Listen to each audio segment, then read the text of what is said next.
बिस्मिल्लाहिर्रहमानिर्रहीम अल्लाहुम्मा सल्लि अला आले मोहम्मद सल्लल्लाहु तआला अलैहि वसल्लम। अस्सलामु अलैकुम। उम्मीद करता हूं कि आप सब खैर आफियत के साथ होंगे and welcome to 365 degrees.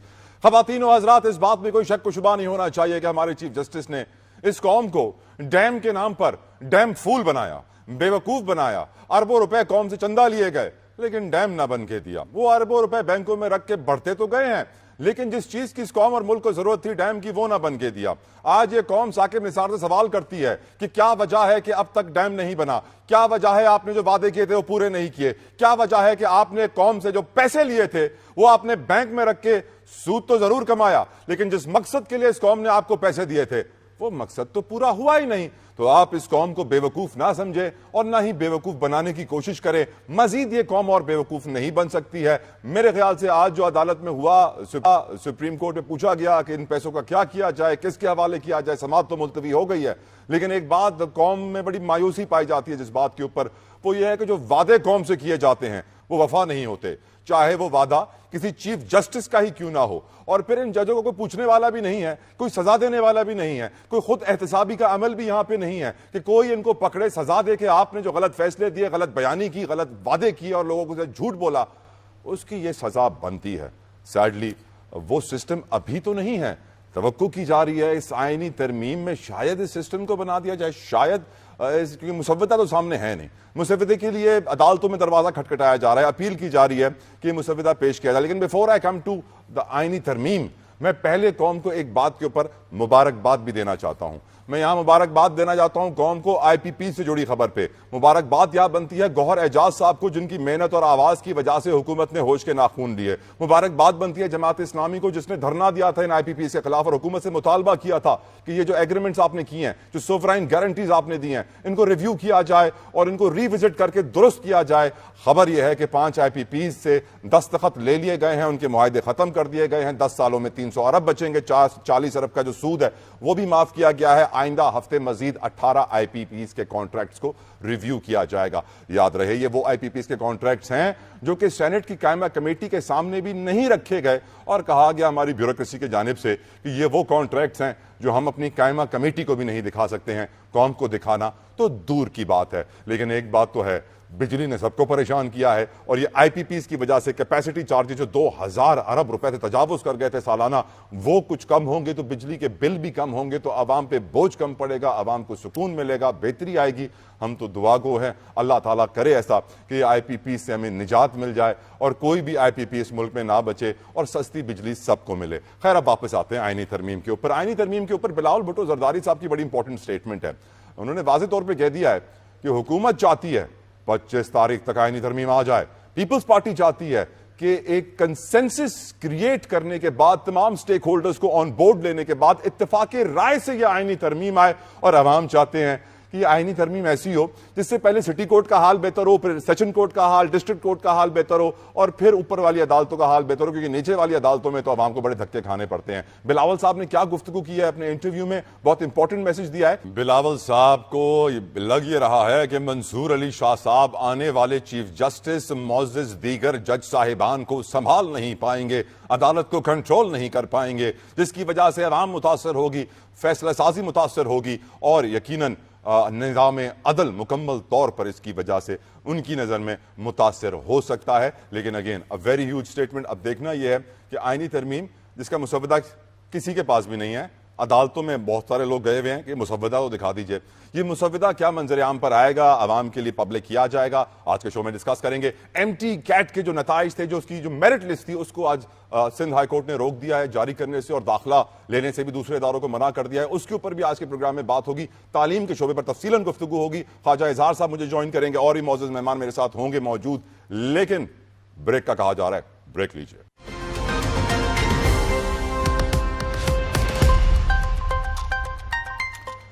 Viewers, अब से कुछ देर पहले मुल्क में सिक्योरिटी और क्रिकेट के जिम्मेदार मोहसिन नकवी साहब प्रेस कॉन्फ्रेंस कर रहे थे।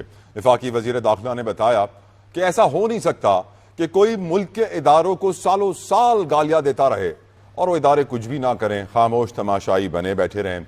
पश्तून तहफ़्फ़ुज़ मूवमेंट के बारे में बताते हुए उन्होंने प्रेस कॉन्फ्रेंस की और ये बताया पूरी कौम को कि उन पर पाबंदी लग गई है। वो एक ग्रैंड जिरगा बुलाने वाले थे जिसे पाकिस्तान नेशनल जिरगा ऑर्गेनाइजेशन कहा जा रहा है, पश्तून कौमी अदालत भी कहा जा रहा था, एक नया अदालती निज़ाम बनाना चाह रहे थे। ये भी हम जानते हैं कि बहुत सारे सर्वे रिपोर्ट्स ने वाज़ेह कर दिया है कि मुल्क में सिर्फ 2% जो केसेस होते हैं, जो लड़ाइयाँ होती हैं, झगड़े होते हैं, लोगों के दरमियान इख्तलाफात होते हैं, सिर्फ 2% अदालतों में जाते हैं, बाकी तो लोग अदालतों से बाहर ही तय करते हैं। हमने ये देखा है कराची के पोश इलाकों में भी जरगे होते हैं और पेशावर के खैबर एजेंसी के दूर दराज इलाकों में भी जरगे होते हैं और उनके फैसले अदालती फैसलों से जल्दी उन पर अमल दरामद हो जाता है और फैसले भी 1-2 दिन में आ जाते हैं, 25 साल इंतजार नहीं करना पड़ता है। लेकिन मोहसिन नकवी साहब ने कहा है कि जिरगा सिस्टम जो है ये नहीं हो सकता, ये जुडिशल सिस्टम एक और जो है पैरेलल जुडिशल सिस्टम नहीं चल सकता। उन्होंने वाज़ेह कर दिया कि हुकूमत मुतबादिल जुडिशल सिस्टम की इजाज़त नहीं देगी। ये भी कहा कि वो डॉक्यूमेंट्रियाँ बनवा रहे थे, कैंपेन चला रहे थे, मुल्क के खिलाफ काम कर रहे थे और उनकी जो फंडिंग के शवाहिद हैं वो भी वो जल्दी सामने लेकर आएंगे। और पश्तून तहफ़्फ़ुज़ मूवमेंट पर पाबंदी लग चुकी है मुकम्मल तौर पर। अब उनकी ट्रैवल पर भी पाबंदी होगी, उनकी जो ऑफिसेज हैं वो सील कर दिए जाएंगे। तो मेरे साथ इस वक्त मौजूद हैं शाहिद खटक साहब, MNA हैं पाकिस्तान तहरीक इंसाफ के, और क्योंकि वो खैबर पख्तूनख्वा के जो हालात हैं उनको बहुत अच्छी तरह समझते हैं। खटक साहब, पश्तून तहफ़्फ़ुज़ मूवमेंट के हवाले से जो हुकूमती इक़दामात हैं, जो आज बताया गया कि मुतबादिल जुडिशल सिस्टम नहीं बनने देंगे, जो उनकी तैयारी थी कि 11 अक्टूबर से 3 दिन का एक ग्रैंड जिरगा बुलाया जाएगा जिसके अंदर पब्लिक सेशंस होंगे, प्राइवेट सेशंस होंगे, in depth detail Mohsin Naqvi साहब ने अभी कौम के सामने रखी हैं। आपकी नज़र में ये जिरगे तो KPK में आम सी बात होती थी, तो कराची के डिफेंस के इलाकों में भी होने लगे हैं, लेकिन ये पर्टिकुलर जिरगा कोई खतरनाक था जिसकी वजह से एक्शन लेना बहुत जरूरी हो गया वजारत दाखिला के लिए। Is that correct sir? बिस्मिल्लाहिर्रहमानिर्रहीम। जी देखिए, पहले तो मैं इसकी भरपूर अल्फाज में मजम्मत करता हूँ कि जो उनके ऊपर शेलिंग की गई है, उनके ऊपर जो जुल्म किया गया, उनके ऊपर जो स्ट्रेट फायर उनको मारे गए हैं। जी देखिए, इमरान खान साहब की जदोजहद जो है वो मुल्क में रूल ऑफ लॉ, आइन की बहाली, इन्हीं चीजों के लिए तहरीक इंसाफ स्ट्रगल करती है। जी देखिए, आइन और कानून के अंदर रहकर जो भी पाकिस्तान के अंदर अपनी आजादी राय के लिए जदोजहद करेगा या अपने जो उसमें बोलना हो, तो हमारी तो यही जदोजहद तहरीक इंसाफ की कि हम आजादी जदोजहद के लिए, आजादी राय की जदोजहद के लिए हम स्ट्रगल कर रहे हैं। तो अगर आप पाकिस्तानी कौम से आजादी राय का इख्तियार ले लें और आप उनको प्रस्तुत में टोक दें कि जी ये दहशतगर्द है, ये गद्दार है, लेकिन सर, लेकिन खटक साहब, आजादी इजहार राय की आड़ में सर, आजादी इजहार राय में आप गालियां तो नहीं दे सकते सर, आजादी इजहार राय में आप गालियां तो नहीं दे सकते खटक साहब। जो हमारे साथ इस्लामाबाद हम जब प्रोटेस्ट करने जा रहे थे तो भी उधर इन्होंने खैबर पख्तूनख्वा की आवाम के ऊपर जो शेलिंग की, जो वहां पे गोलियां चलाई, तो हमारी जदोजहद तो इस मुल्क में रूल ऑफ लॉ के लिए है। जी देखिए, आपको किसी के मौक़िफ़ के साथ इख्तिलाफ हो भी सकता है, होना भी चाहिए। जी देखिए, PTM के ऐसे कुछ मुतालिबात है जिनसे मैं जाती तौर पे इख्तिलाफ रखता हूँ। जी देखिए, हमारी तहरीक इंसाफ जो है वो पाकिस्तानियत के ऊपर बिलीव करती है। तहरीक इंसाफ पाकिस्तान के तमाम सूबों में मौजूद है। वो पंजाब में सबसे पॉपुलर है, सिंध में पॉपुलर है, बलोचिस्तान में, खैबर पख्तूनख्वा में, आजाद कश्मीर और गिलगित बल्तिस्तान में। ये हम इन चीजों को, उन चीजों को बिल्कुल तहरीक इंसाफ उसको सपोर्ट नहीं करती, लेकिन अगर उनके साथ किए हुए मजालिम, उनके जो नुकसानात हुए स्पेशली मर्ज डिस्ट्रिक्ट एक्स फाटा में, तो अगर उनके बहाली के लिए फाटा में जो वहां पे जो खून की होली खेली गई, वहां पे जो जंगी हुई, तो वहां पे जो इफेक्टिव है, तो अगर उनके लिए वो बात करता है तो वो जायज है। क्योंकि पिछले 17-18 साल में फाटा में जो ऑपरेशन किए गए, इमरान खान साहब ने भरपूर मुखालिफत की उन ऑपरेशन की, लेकिन चूंकि रियासत का फैसला था, अच्छा ये बताएं फाटा में, तो अगर उन चीजों के ऊपर वो अपनी आजादी राय देना चाहते हैं, वो अपनी राय कायम करना चाहते हैं, कौम के सामने बयान करना चाहते हैं, तो उसके ऊपर ऐसे क्रैकडाउन जो है हम इसकी भरपूर मुखालिफत भी करते हैं और इसकी मजम्मत भी करते हैं। ठीक है, जुल्फिकार अली बदर साहब ने मुझे ज्वाइन किया है from Pakistan Peoples Party. Zulfiqar, thank you so very much आपके कीमती वक्त के लिए। सर, आज हमने देखा मोहसिन नकवी साहब ने प्रेस कॉन्फ्रेंस की, कहा पश्तून तहफ़्फ़ुज़ मूवमेंट जो है वो बैन है, वो गैर कानूनी जमात है, उनके ऑफिस सील हैं, सब कुछ बंद है और वो एक ग्रैंड जिरगा बनाने वाले थे 11 तारीख से 3 दिन के लिए, और एक पैरेलल जुडिशल सिस्टम बनाना चाह रहे थे, मुतबादल जुडिशल सिस्टम, और जिरगों के जरिए अपनी ख्वाहिशें पूरी करना चाह रहे थे। वो ऐसा नहीं कर सकेंगे। अभी मेरे साथ शाहिद खटक साहब मौजूद थे फ्रॉम पाकिस्तान तहरीक इंसाफ, और वो कहते हैं कि अगर जुल्म किया जाएगा तो उसका जवाब भी मिलेगा। लेकिन मैं आपसे पूछना चाहता हूं जुल्फिकार साहब, नकवी साहब ने तो ओपन ऑफर की कि अगर वो अपने हक के लिए लड़ना चाहते हैं, एहतजाज करना चाहते हैं, बात करना चाहते हैं, देयर मोस्ट वेलकम। लेकिन अगर वो कहेंगे कि अगर हमें हक ना मिला हम बंदूक उठाएंगे और रियासत के खिलाफ हो जाएंगे और गालियां देना शुरू हो जाएं आजादी इजहार के नाम पर, तो वो एक्सेप्टेबल नहीं है। आपकी नजर में हुकूमत का जो तरीकेकार है पीटीएम को बैन करना और जो उनका जिरगा बुलाया जा रहा था उसको गैर कानूनी कहना दुरुस्त अमल है सर, और इसी तरह किया जाता है? बिस्मिल्लाहिर्रहमानिर्रहीम। बहुत शुक्रिया तला जुतोई साहब, आपने अपने प्रोग्राम में बुलाया। देखिए, हमारा पाकिस्तान पीपल्स पार्टी और उसकी लीडरशिप शहीद मोहतरमा बेनजीर भुट्टो साहबा भी इस बात पे थी, बिलावल साहब भी इसी बात पे मानते हैं कि तमाम लोगों को आईनी और कानूनी हक, जमहूरी हक होना चाहिए कि वो अपने तहफ़्फ़ुज़ के लिए, अपनी आवाज़ के लिए, जो भी हकूक़ के लिए आवाज़ उठाना चाहें वो उठा सकते हैं। लेकिन जब मामला स्टेट के ऊपर आ जाएगा कि वो स्टेट के खिलाफ एक पैरेलल सिस्टम बनाएंगे या स्टेट के खिलाफ कोई ऐसा मामला करेंगे, तो वो फिर किसी को भी कोई रियायत गुंजाइश नहीं दी जाएगी। पाकिस्तान पीपल्स पार्टी ने तो 3 डिक्टेटर्स का मुकाबला किया है, और भुट्टो साहब ने तो अयूब खान का भी मुकाबला किया है, लेकिन वो सिंगल इंडिविजुअल का मुकाबला होता था, एक इंस्टीट्यूशन के साथ लड़ाई नहीं होती थी, क्योंकि किसी इंस्टीट्यूशन से लड़ाई है ही नहीं। तो वो कभी ऐसा नहीं हुआ था कि स्टेट के खिलाफ जाए। जरदारी साहब पकड़े गए, बीबी फरियाल तालपुर पकड़ी गई, उसके पहले पीपल्स पार्टी के बहुत सारे कारकुनों को, लीडरों को पकड़ा गया, कोड़े मारे गए, भुट्टो साहब को फांसी दी गई, भुट्टो साहब को पकड़ा गया। लोगों ने, कारकुनों ने अपने आप को जो है आग लगा ली, अपने खुद सूजी की, लेकिन स्टेट के ऊपर कभी आंच नहीं आने दी, कभी ऐसा काम इकदाम नहीं किया जिससे स्टेट के खिलाफ कोई मामला करे।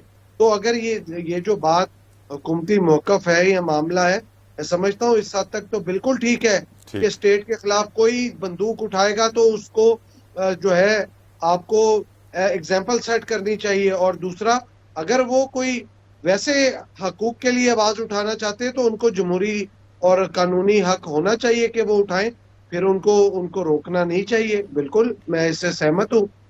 ठीक।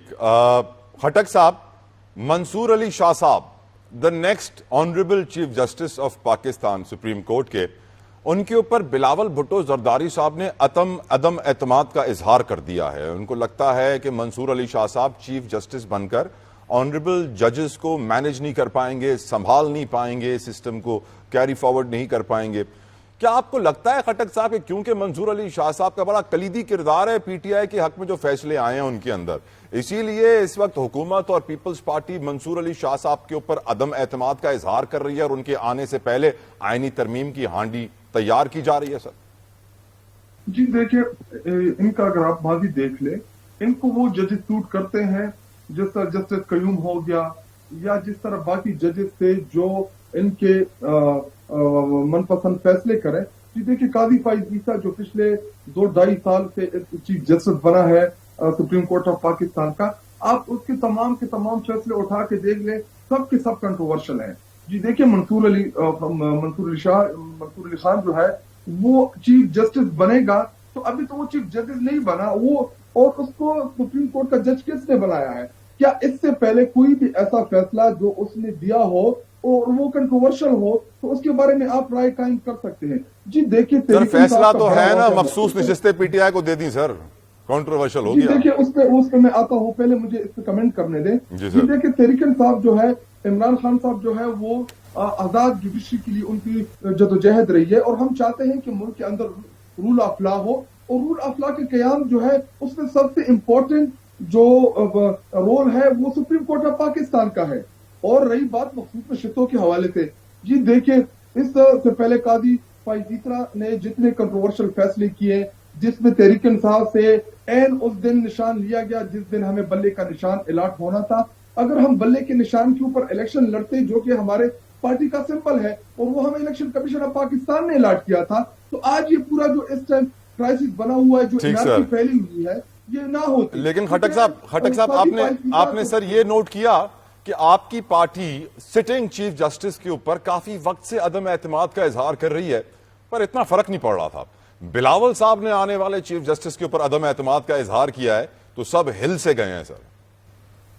जी देखिए, ये तो अभी मीडिया जो है उनको कॉल गई होंगी, मीडिया को कहा होगा कि जी इसको बड़ा चढ़ा के पेश किया जाए। जी देखिए, जिसको पर्ची के जरिए लीडर बनाया हो, जिसकी कोई सियासी स्ट्रगल ही ना हो, जो अपने बाप दादा नाना के नाम के ऊपर सियासत करता हो, उसको क्या पता होगा इसकी तो पॉलिटिकल जद्दोजहद ही नहीं है। बिलावल तो छोटा बच्चा है, वो तो उसके अगर आप सियासी हिस्ट्री उठा के देख लें तो वो अगर बेनजीर भुट्टो शहीद का बेटा ना होता तो आज गली का कोई काउंसलर ना होता। तो जी कोई सीरियस नहीं ले रहा इस स्टेटमेंट को। हमारे आने वाले जो चीफ जस्टिस है, पूरी कौम उनसे यही तवक्को रखती है कि वो इंशाल्लाह इंसाफ भी करेगी, इंसाफ होगा भी और इंसाफ होता हुआ भी नजर आएगा। ठीक सर। जुल्फिकार साहब ना तो इंसाफ हो रहा है, ठीक ना सर, इंसाफ होता नजर आ रहा है, ठीक सर, और ना हमें उनसे किसी भी किस्म की इंसाफ की तवक्को है। राइट खटक साहब, जल्दी गुजर जाए, ये रिटायर्ड हो जाए। I'll come back to you खटक साहब, इजाजत दें की वकार को जो नुकसान पहुंचाए इस मौजूदा चीफ जस्टिस ने। इजाजत दें मैं जुल्फिकार साहब से भी गुफ्तगू करूं थोड़ी सी। जजेस थे, ये उससे भी नीचे जा रहा है। ठीक सर। एक भी फैसला जो है वो आपको ऐसा नहीं लगेगा कि जो कानून। सर मेरी भी सुने ना शाहिद साहब, प्लीज मेरी भी सुने, मुझे जुल्फिकार साहब से ही बात करनी है। जुल्फिकार साहब, राइट शाहिद साहब, जुल्फिकार साहब, क्यों अदम एतमाद का इजहार किया मंसूर अली शाह साहब के ऊपर बिलावल भुट्टो जरदारी ने, एक ऐसे जज के ऊपर जिसको स्टैनफोर्ड, ऑक्सफोर्ड, दुनिया की मशहूर यूनिवर्सिटियां लेक्चर्स देने के लिए बुलाती हैं। आई थिंक सर क्या वजह थी इस अदम एतमाद की मंसूर अली शाह साहब के ऊपर जुल्फिकार साहब? तो साहब इसके अंदर देखें, बिलावल भुट्टो जरदारी साहब 12 दफा ये कह चुके हैं वो जस्टिस काजी फाइज ईसा साहब की भी बहुत इज्जत करते हैं और इसी तरह जस्टिस मंसूर अली शाह साहब की भी बहुत इज्जत करते हैं। उन्होंने ये अदम एतमाद नहीं किया। उन्होंने कहा मुझे ऐसा लगता है, मैं आई एम नॉट कॉन्फिडेंट कि मंसूर अली शाह साहब जो है वो जजेस को कंट्रोल नहीं कर पाएंगे। सर वो कॉन्फिडेंस को उर्दू में एतमाद ही कहते हैं जुल्फिकार साहब। सर जी अदम एतमाद ही हुआ ना सर। देखिए, अदम एतमाद का होना और एक अपने ऊपर एतमाद का होना कि मेरा अपना बिलीव है कि मैं समझता हूं कि मंसूर अली शाह साहब कंट्रोल नहीं कर सकेंगे, ये मंसूर अली शाह साहब का नहीं, ये बंदे की पर्सनल जो है अपना बिलीव होता है, अपनी एक इंटरप्रिटेशन होती है कि वो बिलावल साहब का कहना है कि मुझे ऐसा लगता है, मुझे ये डाउट है या मुझे एतमाद नहीं है। तो इस पे मंसूर अली शाह साहब के ऊपर ये नहीं है कि मंसूर अली शाह साहब पे अदम एतमाद है। मंसूर अली शाह साहब एक अच्छे आदमी है, पढ़े लिखे ऑनरेबल आदमी है, चीफ जस्टिस बनने जा रहे हैं पाकिस्तान के, हमें उनके ऊपर कोई नुक्ता एतराज नहीं है। लेकिन हम किसी के ऊपर ये तो कह सकते हैं कि जी वो चीजों को कंट्रोल नहीं कर सका, और इसको कहने का मतलब ही इस वजह से है, अगर वो अपने हाउस को अगले चीफ जस्टिस थे तो काजी फाइज ईसा साहब के साथ, दीगर जजेस के साथ अपना हाउस इन ऑर्डर रखते। कल को उन्होंने टेक ओवर करना था उस इदारे को, उस इदारे का सरबराह बनना था। जो शख्स बनने से पहले एक ऐसे कंट्रोवर्शियल फैसले करके एक इदारे में तफरीक डाल दे तो उसके ऊपर उन्होंने अपना जाती इजहार दिया है। इसके ऊपर मंसूर अली शाह साहब के ऊपर ये नहीं कहा कि उनके ऊपर एतमाद है, उन्होंने कहा कि आई एम कॉन्फिडेंट कि मंसूर अली शाह साहब जजेस को कंट्रोल नहीं कर सकते। तो जजेस को कंट्रोल करना और एक जज के ऊपर अदम एतमाद करना, ये दो अलग बातें हैं। ठीक sir, thank you Zulfiqar Ali Badar sahab, Shahid खटक साहबानों का बेहद मशकूर, शुक्रगुजार आपके कीमती वक्त के लिए। ख़वातीन और हज़रात, कुछ दिनों पहले हमने तालीम के ऊपर आवाज़ उठाई थी, MD कैट के एग्जाम्स के ऊपर आवाज़ उठाई थी। आज सिंध हाई कोर्ट ने स्टे ऑर्डर दे दिया है कि मेरिट लिस्ट जारी ना की जाए, कोई एडमिशन न किए जाए इस MD कैट के एग्जाम्स के रिजल्ट के नतीजे में।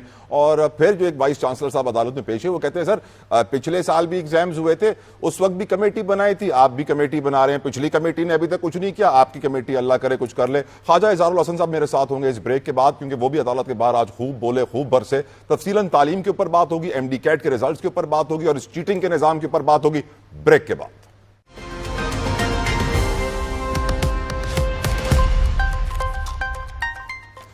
पाकिस्तान उस वक्त तक तरक्की नहीं कर सकता जब तक हम अपने तालीम के निजाम को बेहतर नहीं करेंगे, जब तक हम पढ़े लिखे लोग निकालेंगे ना कि पढ़े लिखे जाहिल लोग निकालेंगे। उम्र इस वक्त 42 साल है। बचपन से मैं पाकिस्तान में चीटिंग का माहौल देख रहा हूं। मैट्रिक का इम्तिहान हो, इंटर का इम्तिहान हो, चीटिंग आम होती है, खबरें बनती हैं, मीडिया रिपोर्ट्स आती हैं, कमेटियां बनती हैं, इन्वेस्टिगेशन होती है, फिर कुछ नहीं होता। अगले साल वही होता है जो पिछले साल हुआ होता है और हम तमाशा देखते रहते हैं। लेकिन आज मैं शुक्र अदा करता हूं कि हमारी सिंध हाई कोर्ट ने कुछ एक्शन लिया है। एमडी कैट के ऊपर रिजल्ट जो थे, उसकी जो मेरिट लिस्ट निकलनी थी उसको रोक दिया है और कहा है दाखिले ना हो, कमेटी बना देंगे। ख्वाजा इजहारुल हसन साहब भी वहां पर मौजूद थे और उन्होंने हाई कोर्ट के बाहर मीडिया से गुफ्तगू भी की। मैं यकीनन सलाम पेश करता हूं उन्हें कि एटलीस्ट उनको इस बात का एहसास तो हुआ कि मुल्क का नौजवान किस कर्ब से गुजर रहा है। जो तालीम हासिल करना चाहते हैं वो भारी भारी फीसें तो अदा कर ही रहे हैं, लेकिन उन फीसों के साथ साथ जो सिस्टम है इम्तिहान लेने का, रिजल्ट्स निकालने का, इतना बोसीदा फरसूदा है जिसकी कोई इम्तिहान ना हो। सीएसएस का इम्तिहान पाकिस्तान का नंबर 1 इम्तिहान है और उसके अंदर जो अंग्रेजी बोली और लिखी जाती है वो आज अंग्रेजों ने बोलना छोड़ दिया है, हमने नहीं छोड़ी है। ये है हमारा तालीमी निज़ाम। ख्वाजा इजहारुल हसन साहब मेरे साथ मौजूद हैं। ख्वाजा साहब, thank you so very much sir for your precious time और thank you so very much sir कि आपने इस इशू पर आवाज उठाई। लेकिन सर एक बात तो बताइए ना, हम ना मैट्रिक की चीटिंग बंद कर सके, ना हम इंटर की चीटिंग बंद कर सके, ना हम मुल्क से चीटिंग का निजाम खत्म कर सके।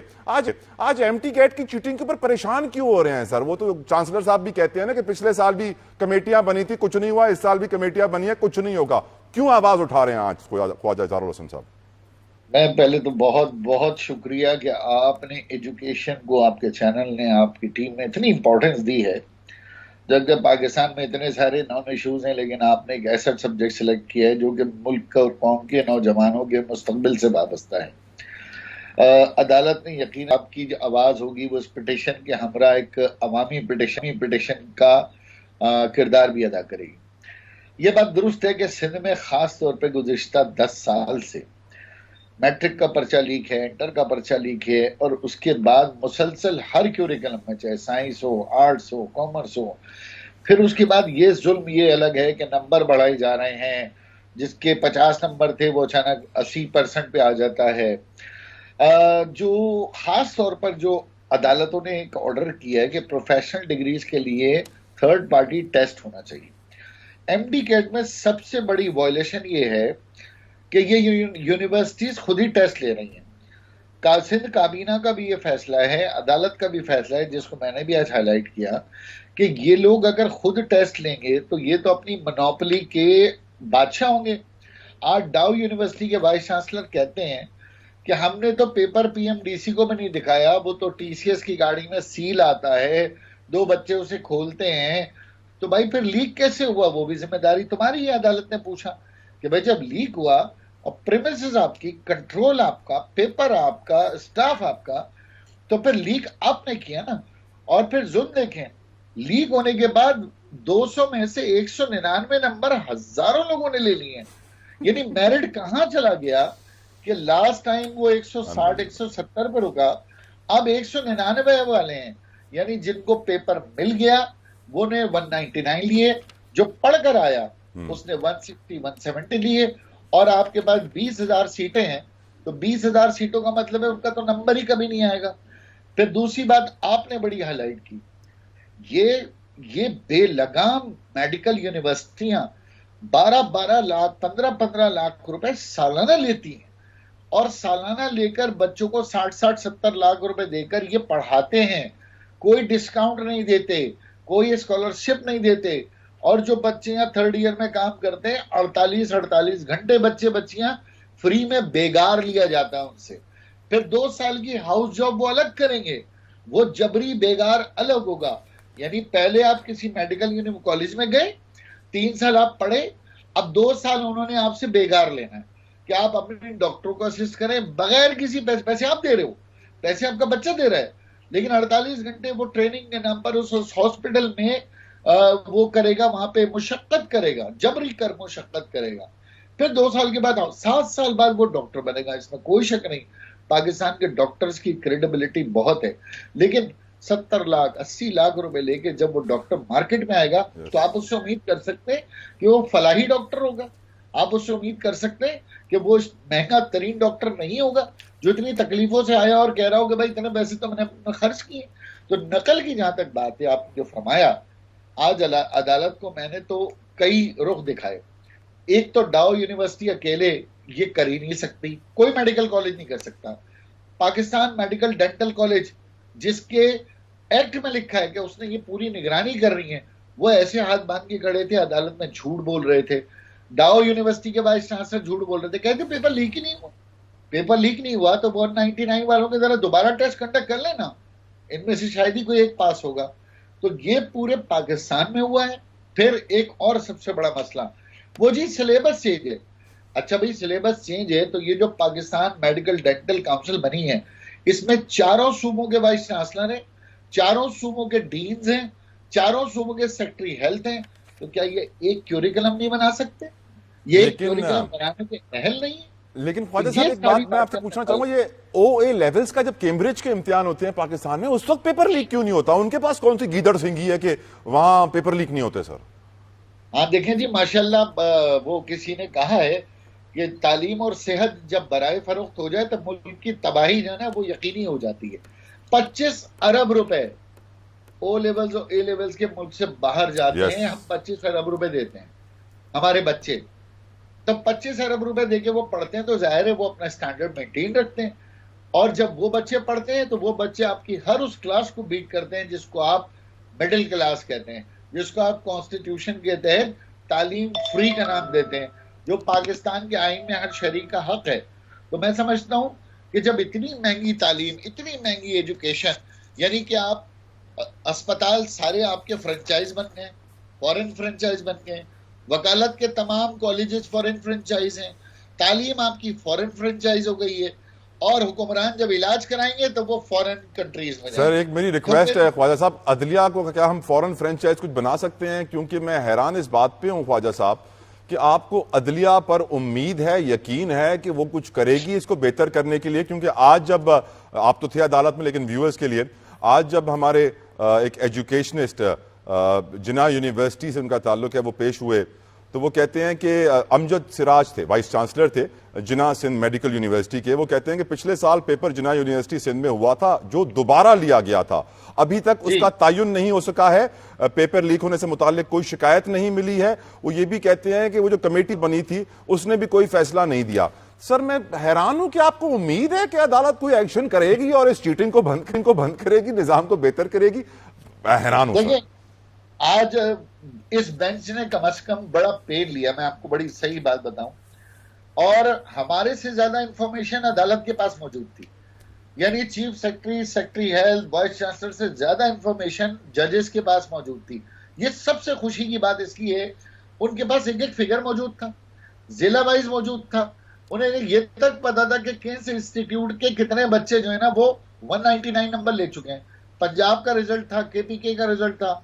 तो मसला ये है कि अदालत अच्छी प्रोसीड करती है, लेकिन अदालत ने कह दिया चीफ सेक्रेटरी को कि कमेटी बनाए और इसको प्रोब करें। उसमें FIA को भी डाला है। इसी तरह PMDC को कहा कि आप भी अपने 15 दिन में एक रिपोर्ट पेश करें। अब जाहिर है अदालत हुक्म दे सकती है। अब ये करने वाले अगर एक दूसरे के गुनाहों पे पर्दा डालने बैठ जाएं, और ये कमेटी जो है ना जिसके अंदर ये सारे के सारे वो लोग हों जो कि खुद इस चीज के जिम्मेदार हैं और एक दूसरे के मफादात को प्रोटेक्ट करें, तो अदालत क्या करे? ये तो आपको भी मालूम है कि जजेस कोई इन्वेस्टिगेशन टीम तो नहीं है।